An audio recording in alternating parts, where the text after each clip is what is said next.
Hello friends, पिछले part में हमने डिस्कस किया था एनालॉग कंप्यूटेशन के इंट्रोडक्शन के बारे में और टाइम स्केलिंग मेथड और बूटस्ट्रैप मेथड को वहाँ पर हमने समझा था।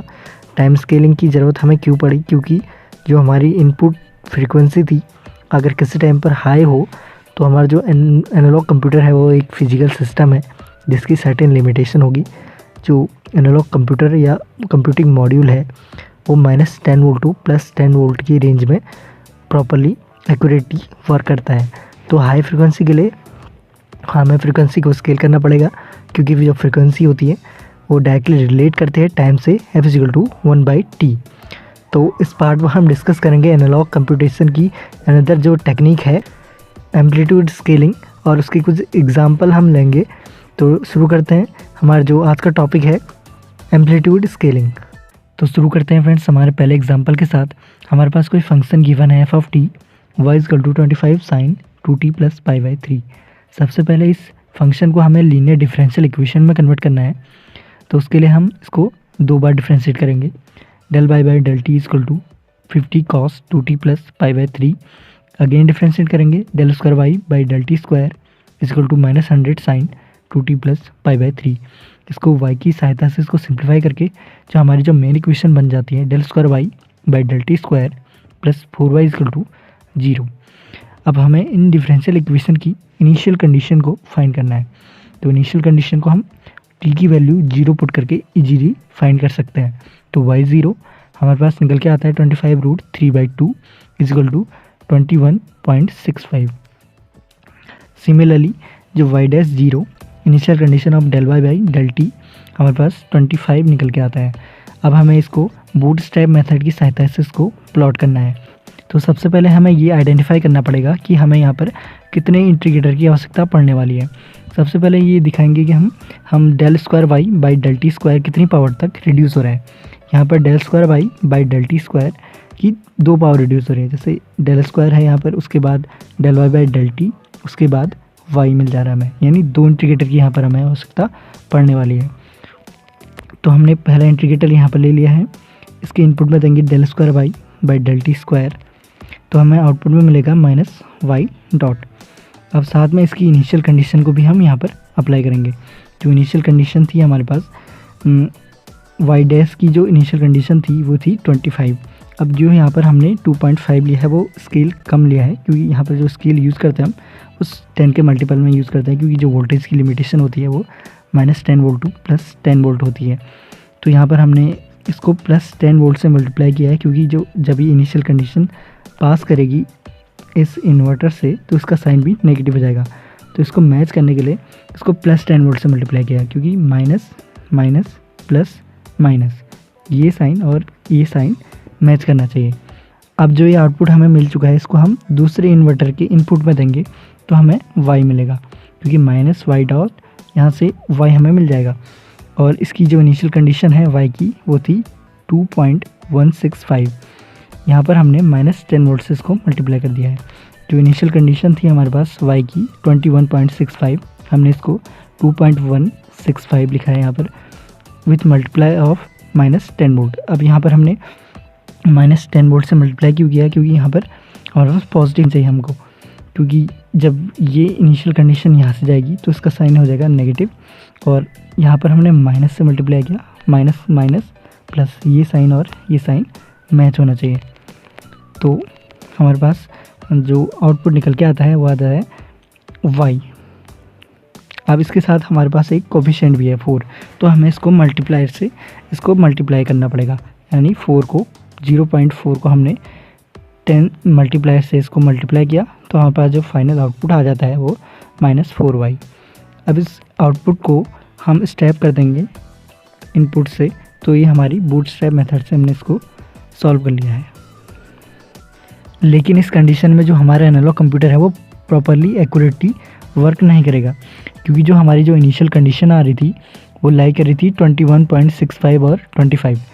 बट जो हमारी जो वोल्टेज की लिमिटेशन है -10 वोल्ट टू +10 वोल्ट, इसके बीच में जो भी वोल्टेज है वो लाई करनी चाहिए, तभी हमारा जो एनालॉग कंप्यूटर है या कंप्यूटिंग मॉड्यूल है वो एक्यूरेटली वर्क करेगा। तो सबसे पहले हमें स्केलिंग की यहाँ पर ज़रूरत है। तो स्केलिंग के लिए हम यहाँ पर नॉर्मलाइज्ड वेरिएबल टेक्निक का यूज़ करते हैं। तो इस मेथड में हमें सबसे पहले y max, del y by del t max और del square y by del t square की मैक्सिमम वैल्यू यहाँ पर फाइंड करनी पड़ेगी। तो मैक्सिमम वैल्यू फाइंड करने के लिए हम जो हमारी जो इक्वेशन हमने निकाली थी वहाँ पर आ जाते हैं। तो y की जो मैक्सिमम वैल्यू होगी वो 25, साइन की जो मैक्सिमम वैल्यू होती है वो 1 होती है, तो y की जो मैक्सिमम वैल्यू आ जाएगी वो 25 आ जाएगी। और del y by del t की मैक्सिमम वैल्यू कैसे निकालेंगे, 50 cos 2t प्लस 5/3, और cos की जो मैक्सिमम वैल्यू होती है वो भी 1 होती है। तो del y by del t की मॉडुलस में जो वैल्यू आ जाएगी मैक्सिमम वो आ जाएगी 50। और del square y by del t square की मैक्सिमम वैल्यू -100, साइन की मैक्सिमम वैल्यू 1, तो -100, यानी जो हमारा जो मैक्सिमम वैल्यू थी वो हमें मॉडुलस में लेनी थी, तो माइनस यहाँ पर पॉजिटिव साइन हो जाएगा और यहाँ पर जो मैक्सिमम वैल्यू आ जाएगी हमारे पास वो 100 आ जाएगी। अब हमारे पास जो del y by del t और del square y by del t square और वाई की मैक्सिमम वैल्यूज़ यहाँ पर आ चुकी हैं। अब क्या करना है हमें, the variable in the equation and initial condition are divided by the corresponding maximum values and the normalise equation is found.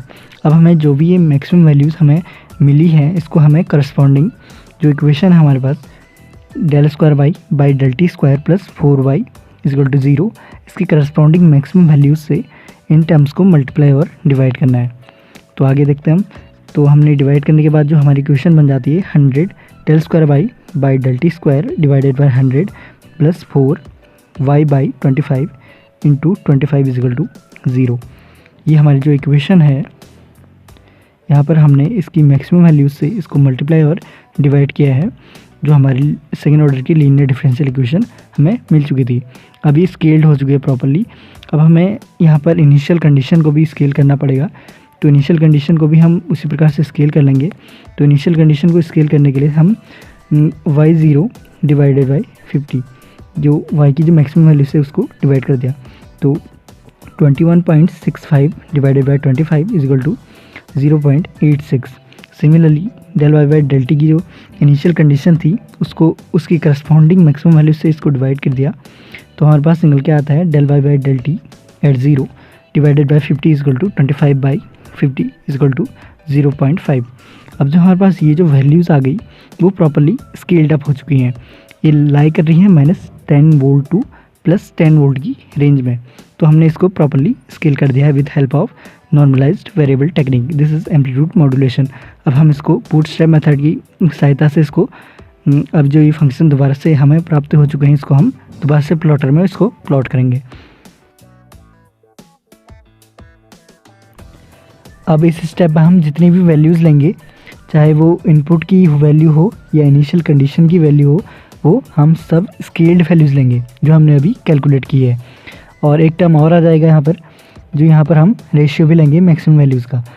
Maximum values जो हम कैलकुलेट कर रहे हैं जैसे y double dot divided by y dot, और next में क्या आ जाएगा y dot divided by y, ऊपर वाली पावर और नीचे वाली पावर उससे एक कम, उसका हम मैक्सिमम वैल्यूज़ का यहाँ पर रेशियो लेंगे।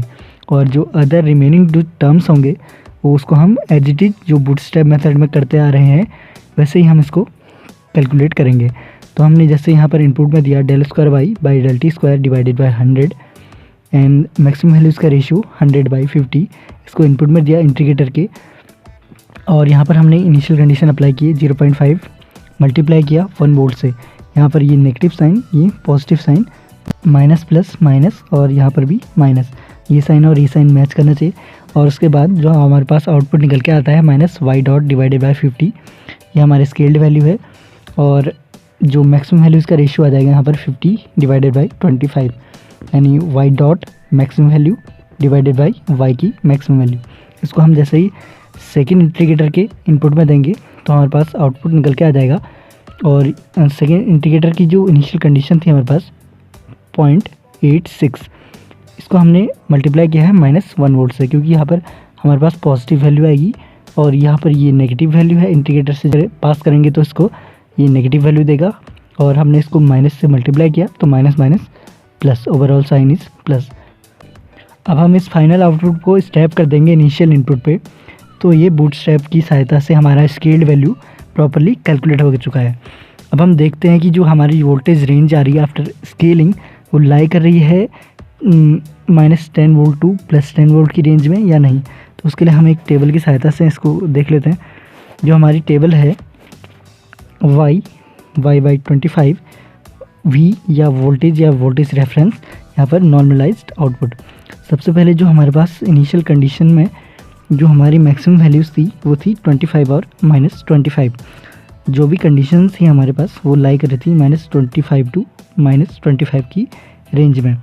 तो हमने इसको मैक्सिमम वैल्यूज़ इसको स्केल्ड किया divided by y divide by 25 से। तो हमारी जो वैल्यूज़ निकल के आई वो 1, 0.15, 0, -0.5 और -1। तो इसके करस्पॉन्डिंग जो वोल्टेज हो जाएगी वो इन्हीं की वैल्यू हो जाएगी 1.5, 0, -0.5 और -1। तो हमारी अब ये जो है वो है फाइनल स्केल्ड वोल्टेज वैल्यूज़। मतलब ये जो वोल्टेज वैल्यूज़ हैं अब हमें इसको 10 के स्केलर में इसको मल्टीप्लाई करना पड़ेगा, तभी उसकी हमें लिमिट मिल जाएगी। तो स्केल्ड आउटपुट हमें मिलेगा नॉर्मलाइज आउटपुट के टर्म में, वो है 10, 5, 0, -5 और -10। ये जो है वोल्टेज की लिमिट है 10 से -10 के बीच में ये लाई कर रही है। मतलब हमने इसको प्रॉपरली एम्पलीट्यूड स्केलिंग की सहायता से इसको प्रॉपरली स्केल्ड कर दिया है with a certain limitation under the certain conditions that we have applied to the computing module. अब हम एक और एग्जांपल लेके इसको समझने की कोशिश करते हैं। हमारे पास टाइम का कोई फंक्शन दिया हुआ है f(t) = 0.5t² + 10 e⁻² -2t। जो f(t) वो है दो टर्म्स का फंक्शन है gt + st। अब इस टाइप के जो क्वेश्चन होते हैं इसको सॉल्व करने के लिए हमें पहले gt को इंडिविजुअली सॉल्व करना पड़ेगा, उसके बाद st को इंडिविजुअली सॉल्व करना पड़ेगा, फिर इन सबको एक साथ एडअप करके ft की हमें वैल्यू फाइंड हो जाएगी। तो पहले स्टेप में हम gt की वैल्यू कैलकुलेट करेंगे और gt के रिस्पेक्टिव जो हमारे पास मैक्सिमम वैल्यूज़ हैं उनको कैलकुलेट करने के लिए सबसे पहले इसको डिफ्रेंशिएट करना पड़ेगा रिस्पेक्ट टू टाइम। तो del dot g by del t = t। The initial condition हमारे पास g डॉट एट 0 आ जाएगी 0 और इसको हम डबल डिफ्रेंशिएट करेंगे तो हमारे पास वैल्यू आ जाएगी 1। अब हमें gt की और g डॉट t की मैक्सिमम वैल्यूज़ फाइंड करनी है। gt की मैक्सिमम वैल्यूज़ के लिए हम gt हमारे पास है 0.5 t² और t की जो मैक्सिमम वैल्यूज़ है वो है 10 to 0, यानी 0 से 10 के बीच में t की वैल्यूज़ है और t की मैक्सिमम वैल्यू 10 है। तो यहाँ पर 10² 100 × 0.5 = 50। यहाँ पर gt की जो मैक्सिमम वैल्यू आ जाएगी यहाँ पर बस 50 और यहाँ पर g डॉट की जो मैक्सिमम वैल्यू आ जाएगी हमारे पास वो 10 आ जाएगी। g डॉट t हमारे पास t है और t की जो मैक्सिमम वैल्यू है वो 10 है। तो यहाँ पर g डॉट t की जो मैक्सिमम वैल्यू आ जाएगी वो 10 आ जाएगी। अब हमने मैक्सिमम वैल्यूज़ को फाइंड कर लिया है। अब हमें इस मैक्सिमम वैल्यूज़ से करस्पॉन्डिंग सम को मल्टीप्लाई और डिवाइड करके इसको कंप्यूट करना है। तो फर्स्ट स्टेप में हम del² g by del t² जो मैक्सिमम वैल्यूज़ थी 1/10 जो g डॉट t की maximum value divided by g dot की मैक्सिमम वैल्यू, इसको हमने इंटीग्रेटर से पास किया तो हमारे पास जो आउटपुट मिला -g डॉट डिवाइडेड बाई 10, इसकी मैक्सिमम वैल्यू है g डॉट की। और रेशियो लिया हमने g डॉट का maximum value divided by g की मैक्सिमम वैल्यू, इसको हमने दूसरे इंटीग्रेटर के इनपुट में दिया तो हमें आउटपुट में मिला g डिवाइडेड बाई 50, g उसकी डिवाइडेड बाई मैक्सिमम वैल्यू। तो हमारे पास ये फर्स्ट हमारा जो टर्म है वो सॉल्व हो चुका है। अब सिमिलरली हम इसको st के लिए सॉल्व करेंगे। तो st की जो वैल्यू है हमारे पास 10 e⁻²2t। अब इसको हमने डिफ्रेंशिएट किया h डॉट t = -20 e⁻²2t। अब इसको हमने डबल डिफ्रेंशिएट इसलिए नहीं किया क्योंकि v की जो कितने बार भी इसको डिफ्रेंशिएट किया जाए तो e⁻²2t वाला टर्म तो एज इट इज रहने वाला है क्योंकि उसकी पावर हमेशा मल्टीप्लाई होती रहती है। तो इसको हमने सिंप्लीफाई कर दिया है h डॉट t, इसको एक साइड लिया और 0 को एक साइड ले लिया तो हमारे पास इक्वेशन बन जाएगी h डॉट t + 2st = 0। हमने -20 e⁻²t को -2 इंटू 10 e⁻²t और 10 e⁻²t हमारा ht है। तो हमारे पास इक्वेशन ये बन जाएगी। तो इसकी जो इनिशियल कंडीशन h0 हमारे पास 10 आ जाएगी इसकी वैल्यू, और जो इसकी मैक्सिमम वैल्यूज़ हम निकाल लेंगे st जो मैक्स वैल्यू आ जाएगी वो 10 आ जाएगी, क्योंकि t की जो मैक्सिमम वैल्यू है वो 10 है। और h.t हमारे पास -20 e⁻²t, इसकी जो मॉडुलस में मैक्सिमम वैल्यू आ जाएगी वो 20 आ जाएगी। तो हमने इसकी मैक्सिमम वैल्यूज़ को भी फाइंड कर लिया है। तो अब हमें इसकी मैक्सिमम वैल्यूज़ को करस्पॉन्डिंग टर्म्स से मल्टीप्लाई और डिवाइड करके इसकी कंप्यूट करनी है। तो हमारी इक्वेशन बन गई h.t + 2ht = 0। After dividing and multiplying with maximum values 20 ∂h/∂t divided by 20 + 2ht/10 multiply with 10 = 0। और इनिशियल कंडीशन को भी हम उसकी मैक्सिमम वैल्यू से डिवाइड करेंगे, तो h0 डिवाइडेड बाई 10 = 1। अब इसको हम प्लॉटर में प्लॉट करेंगे तो हमारे पास कुछ इस तरह से ये ग्राफ देखने को मिलेगा। h. डिवाइडेड बाई 20 इसकी मैक्सिमम वैल्यू इनपुट वैल्यू है, इसको इंटीग्रेटर से पास किया विथ इनिशियल कंडीशन। हमारे पास h0 डिवाइडेड बाई 10 जो इनिशियल कंडीशन है वो है 1। तो हमने इसको 1 से यहाँ पर पास किया विथ मल्टीप्लाई विथ 1 वोल्ट। यहाँ पर इसकी माइनस वैल्यू है और इसकी प्लस वैल्यू है, माइनस प्लस माइनस और माइनस माइनस यहाँ पर मैच कर रहे हैं।